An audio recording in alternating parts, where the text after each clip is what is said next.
Here comes another video request from a Mark Del Rio. He does lots of video requests for me. It's probably like, how many people are giving me video requests these days? Like half a dozen or something. Hey Kyle, how are you? I'm good, thank you. It's quite early. It's 5:19 in the morning. I should get to sleep pretty soon. Next video request, can you please talk about your thoughts on aeroplanes in general? Do you like riding in planes? Why or why not? Interesting video request. Yeah, aeroplanes, like that song from the Red Hot Chili Peppers. I want to ride in my aeroplane so true. La la la la la. Can't remember how it goes, but yeah, dude. I remember I always love flying. I love flying because it's so exciting. I don't travel that much, so when I do, it's just exciting. It's like, oh, I'm traveling now, yay, doggy style. And I remember when I was a kid, aeroplanes were extremely exciting, but they were fucking terrifying. Just the idea of them crashing. Like the idea of being on a crashing plane was the epitome of like, well, not one of the epitomes of terror for me. Like, oh my God, this gigantic ass gazillion pound piece of metal is gonna splatter us all over the frickin' sidewalk like jelly jam. Oh my God. But like fright, like an excited fright, like oh my God, this is intense, an intense roller coaster type of a fear. Didn't make me afraid to get in the plane, but it was like you hear those giant like jet engines start up, and you're like, this shit is for real. Oh fuck. Yeah, and then flying around in it. I remember I saw this TV show in the 70s where this plane like crashed in the ocean and it was under the sea, like 10 feet or something, and like the water's leaking in. They gotta figure out how to rescue them, and I was like, oh my God, how scary! In the plane in the ocean. Oh my God, no, scary. Airplanes are the big symbol of modernity. Airplanes flying around in the sky, people getting around. That was the biggie. That with cars and those, man. It really shrunk down the earth. Shrunk us down big time. I mean, 100 years ago, we were still taking boats across the ocean, man. Like me, my generation, I was born in 73. We're kind of like the first generation that, or maybe my mom's generation, I guess. She was born in 41. First generation that was truly international, Like when my mom's mom was a kid, there was no planes across the sea. She'd have to take the boat, And so, it's, we haven't been an international world for a long time, For very long. It's been not long at all. All these different cultures around the world, well, different languages and stuff. It's there for a reason. We didn't have the airplanes. And now we get to go around and travel around in them. And they're getting bigger and bigger and more comfortable and wacky wild. They're not good for the environment though. They're subsidized, I think. I don't know if they are, but I imagine, I don't know. But they're, I don't know, it's just so cheap to fly. Like people use them so frivolously, and we spend so much gas on them. I mean, I can see how we could use electrical power, solar power, and battery power and stuff to get around in cars. But we're going to need the gas for the airplanes. So, I mean, I hope we can still keep finding gas. But if we can't find as much gas anymore, like, are we going to have some kind of second dark ages where we can't travel around the world and people are going to be separated? Or are we just going to, no, that's not going to happen because people like to travel too much. We're going to have to switch around to another kind of flying device. Now, if we can open our minds within the next 30 years, or before we run out of gas, oil, we could get the aliens to come down and give us their technology, and then we could fly around in their spaceships. Now, we do have spaceships. We are prepared. Our government's not stupid. Our government is preparing us to be able to travel around in an alternative flying device. And the whole system's going to be set up and ready to go by the time we do run out of gas. and by the time we are ready to accept, that level of technology without people freaking out and thinking about bad aliens and stuff.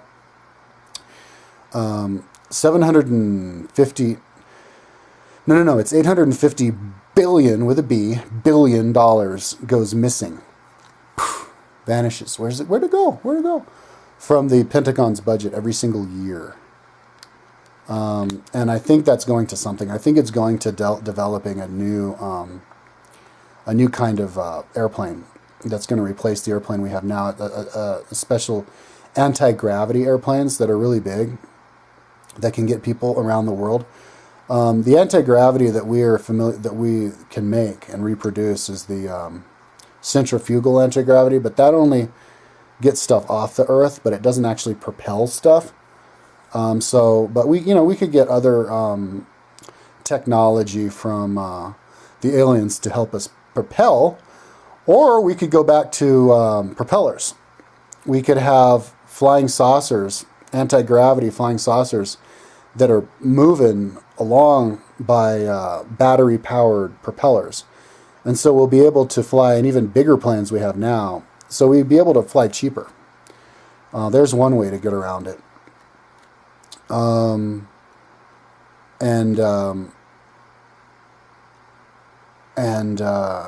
Like across oceans and stuff. And I think we can actually set up, tubes, those little tubes where people fly or float around underneath the surface of the Earth.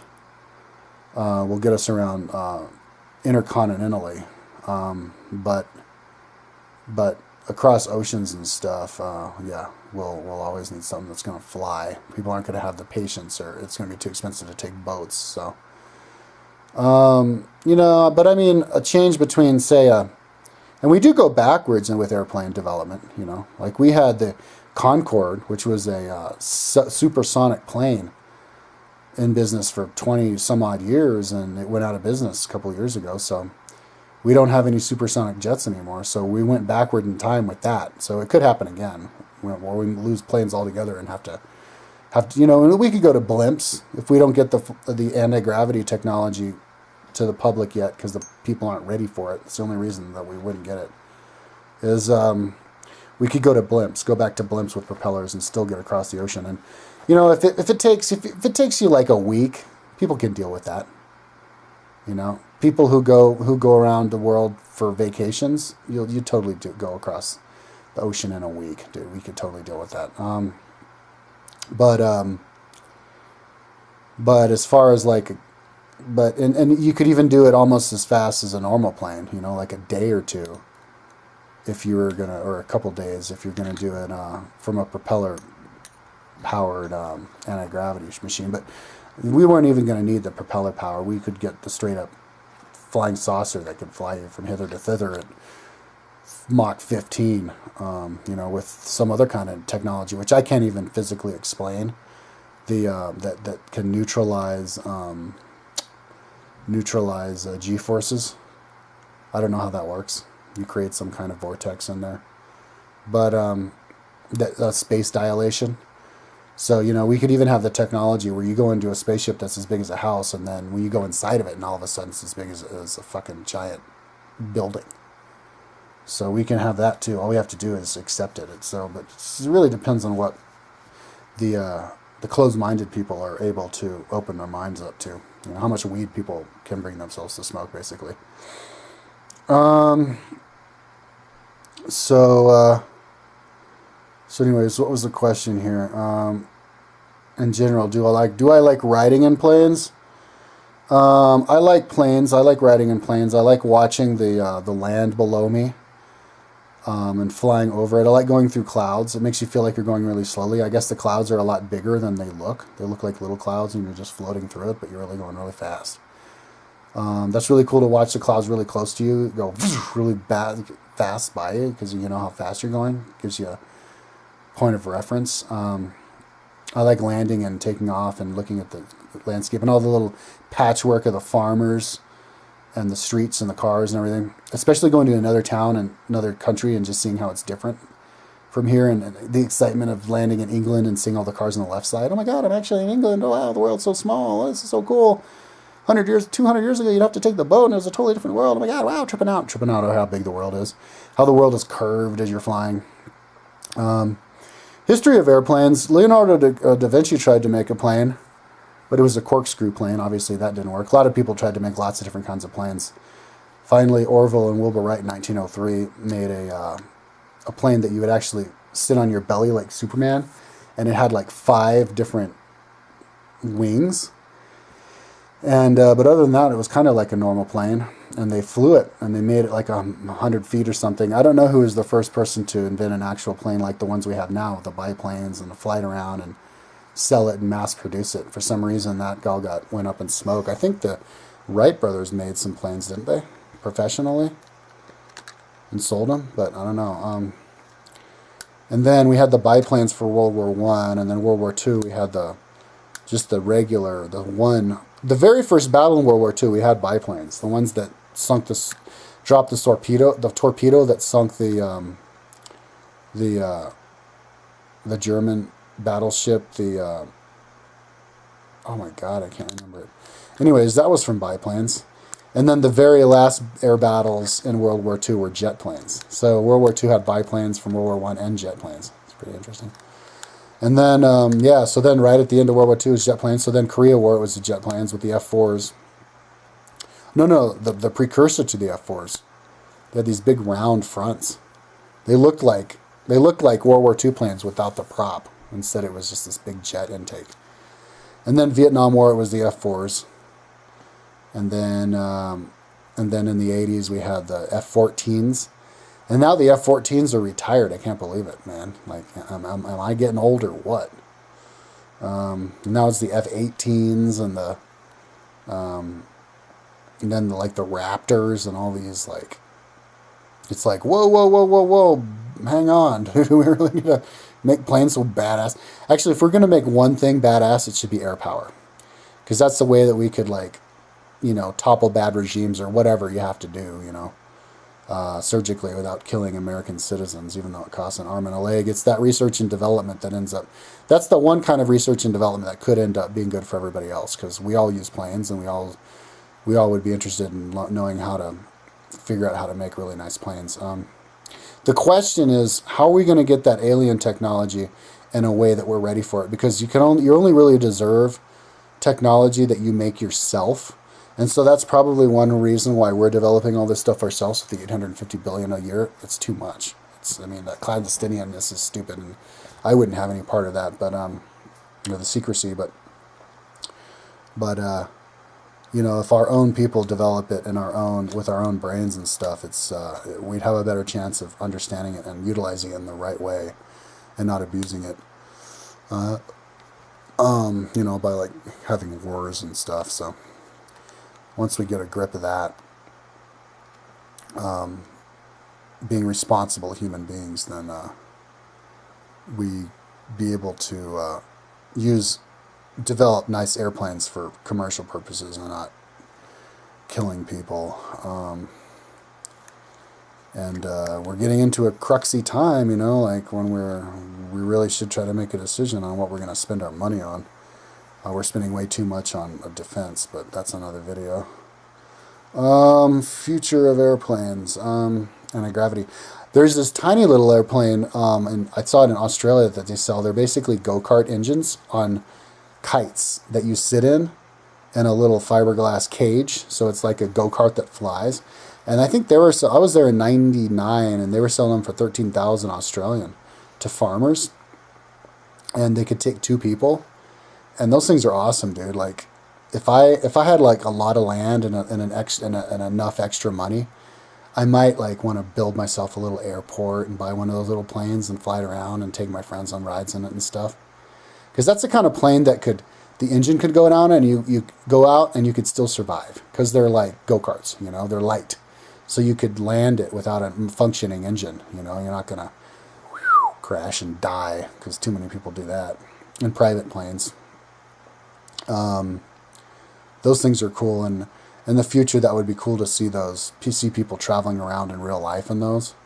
In the future in New York City, people are going to have airplane taxis that go from, and that's not going to be very, very soon. That'll be in like 5 or 10 years.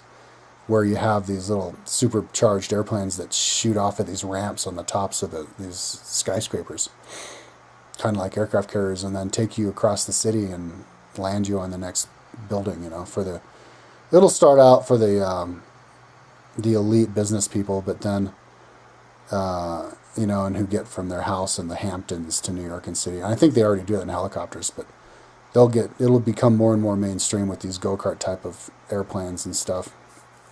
And I'm kind of surprised it hasn't taken off already, because there's plenty of airspace up there for them to do that. Maybe they just haven't, made it safe enough. Because if an airplane crashes in a city, you're not just endangering your life, you're endangering all the people who are below you, do some serious damage. So you definitely have to make sure that those things are totally safe before you start setting up airports around. Probably the first people to start doing that, it won't be America. We're too safety oriented. But it's a place kind of like Japan or Dubai, probably Dubai, but Dubai's not big enough. A place like Tokyo would develop something like that, or New York actually, because Americans are more open-minded. But yeah, that's coming down the pipeline. A lot of cool stuff's coming down the pipeline, man. We have not hit. I don't even think we've hit the Renaissance yet. We had a big renaissance with technology, with the internet over the last 10 years, but we're going to have another one when it comes to all the other stuff. So I'm looking forward to it.